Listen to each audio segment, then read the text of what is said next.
Are you tired, overstimulated, and just trying to get through the week? Let's be honest, you don't need an organising system that looks good on Instagram, TikTok, or Pinterest.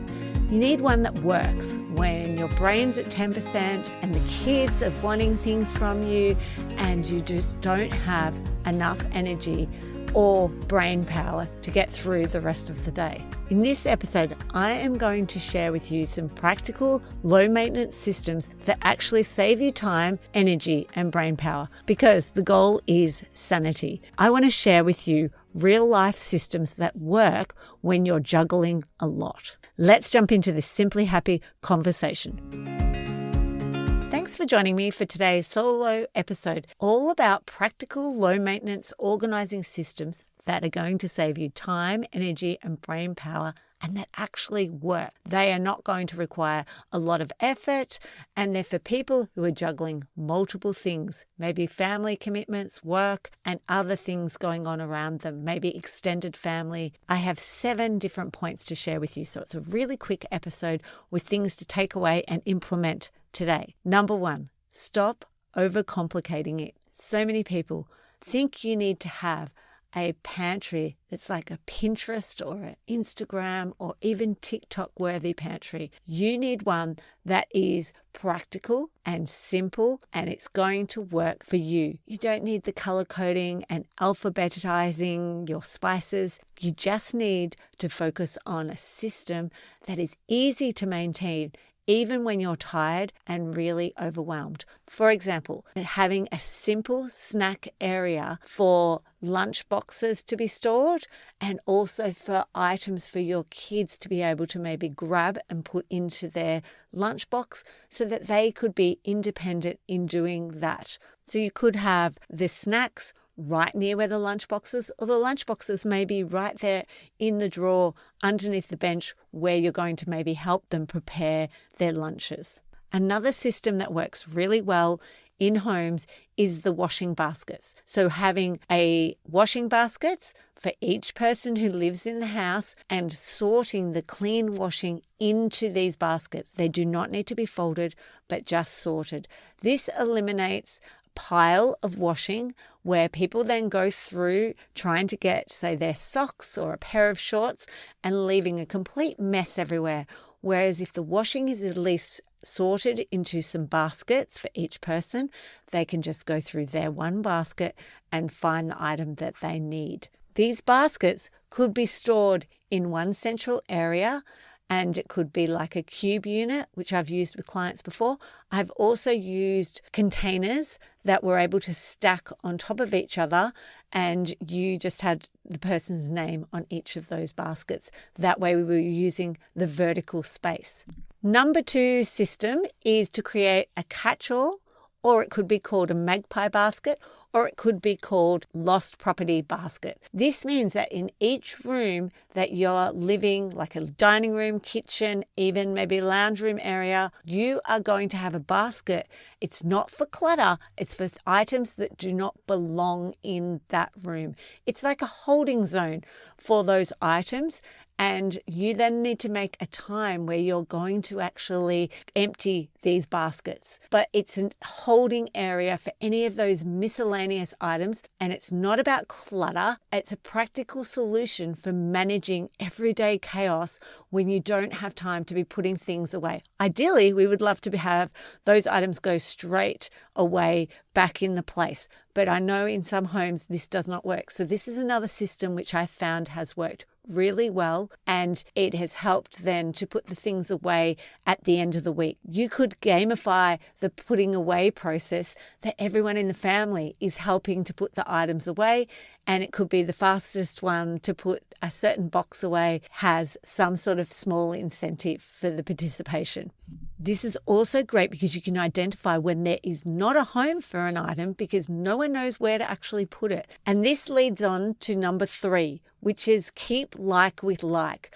So then you could actually come up with where are we going to put this particular item, and everyone gets to say where they think it should go. So while it sounds simple, grouping similar items can really help with organization, and it makes it easy for everyone to find the items. For example, towels with towels, batteries with batteries, cords with cords. We have a whole drawer in our house which has all the different cords, and everyone knows that one spot and goes to that to find a cord. We have another container which has batteries. All the different sizes of batteries are kept together, but they're in one area. We have a linen cupboard for towels, our bath mats, and our hand towels. We actually don't keep our face washers in this area. And this leads into number 4, which is store things where you use them. So if you're not keeping like with like, you may be storing them where you use them instead. This sounds really obvious, but maybe it's not for some people. For example, toilet paper. I would store toilet paper in the toilet unless you're someone who buys a huge bulk amount. Then you may need to place some of it somewhere else. We have our sunscreen by the front door because that's when we will put it on as we're leaving the house. We have scissors not in our drawer of mixture of things. We have it in our cutlery drawer. So it's easy to find. There's something that we use all the time. So our face washers are kept in our bathrooms because that is where we use them all the time on a daily basis. Whereas I'm only going to change our bath mats and our hand towels maybe twice a week. And so they don't need to be accessible every day. When I work with clients, my question I'll ask them is, where would you first look for an item? And that is where you're going to place it. Another example is within your kitchen. You may keep your utensils on the bench in a container right next to the stove, so it's within arm's reach when you're cooking. Whereas if you had them in a drawer and away from the stove, it's going to be a lot harder to get to and to go and get them while you're in the middle of cooking. Number 5 system is decanting is optional. Decanting is when we tip items out of a packet into a container. Now, I love this, but this does not mean that you have to. This might make you just want to cry. I do it because it does keep them fresher. It's easy to see the items when we've run out, but this is also something that may be too much and an extra thing for you to do. I've worked with clients who don't use decanting and they've come up with their own thing. They've put the whole bag in an actual container. They've used these special clips on the top, or they've used a specific folding method on the top of the packet instead. Number 6 idea to simplify your system is label everything. Even if you think it's obvious, labeling or creating visuals reduces confusion and also minimizes that question of where does this go? It means that maybe your partner, your kids actually will put things back where they belong. Well, we hope so anyway.